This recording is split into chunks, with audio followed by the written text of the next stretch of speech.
Good morning friends, welcome to market mentor.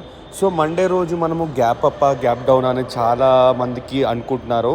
So నేను అనుకుంటున్న నా వ్యూ చెప్తాను. ఆల్రెడీ మార్కెట్ చాలా ఈ వీక్ మొత్తం ఫాలో అయింది కాబట్టి డెఫినెట్గా నెక్స్ట్ వీక్ కొంచెం ఇప్పుడు నెక్స్ట్ మండే రోజు కొంచెం మూమెంటం ఉంటుంది అనుకుంటున్నాను.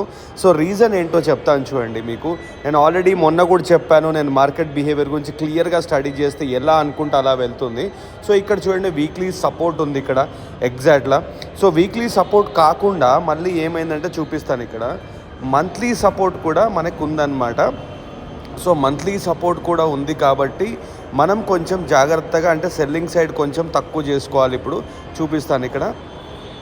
ఓకే, చూడండి ఇక్కడ మంత్లీ సపోర్ట్ కూడా మనకి ఉంది. ఇక్కడ మంత్లీ సపోర్ట్, వీక్లీ సపోర్ట్ ఉంది. సో ఇంకెక్కువ పడకపోవచ్చు. ఇక్కడ నుంచి కొంచెం మార్కెట్ అయితే రావాలి. సో మండే రోజు ఆల్రెడీ మనకి గిఫ్ట్ నిఫ్టీ ఒక 20-30 పాయింట్స్ గ్యాప్ అప్ చూపిస్తుంది. సో మండే రోజు మాత్రం సెల్లింగ్ కొద్దు అంటిల్ అన్లెస్ ఈ లెవెల్ బ్రేక్ అవుతే 25,600 లెవెల్ కింద మార్కెట్ అనేది బేరిష్ ఉంటుంది. సో అప్పటి వరకు మీరు సెల్లింగ్ సైడ్ అయితే వెళ్ళకండి, ఎందుకంటే చాలా సెల్లింగ్ చూసేసాం ఈ వీక్ అంతా. ఆల్మోస్ట్ మనం సెల్లింగ్ చూసాం కాబట్టి ఇప్పుడు బయింగ్ అనేది మార్కెట్లో కొంచెం స్లైడ్గా అట్లీస్ట్ మళ్ళీ ఒక 26,000 వరకు అయితే వస్తుందని అనుకుంటున్నాను. ఓకే, సో ఆల్రెడీ మనం గూగుల్ మీట్ లైవ్ కూడా స్టార్ట్ చేసాము. సో మండే నుంచి గూగుల్ మీట్ ఎవరైనా ఇంట్రెస్ట్ ఉంటే నాకు వాట్సాప్ చేయండి. Thank you so much. Monday రోజు అందరం గూగుల్ మీట్లో కలుద్దాం. Thank you.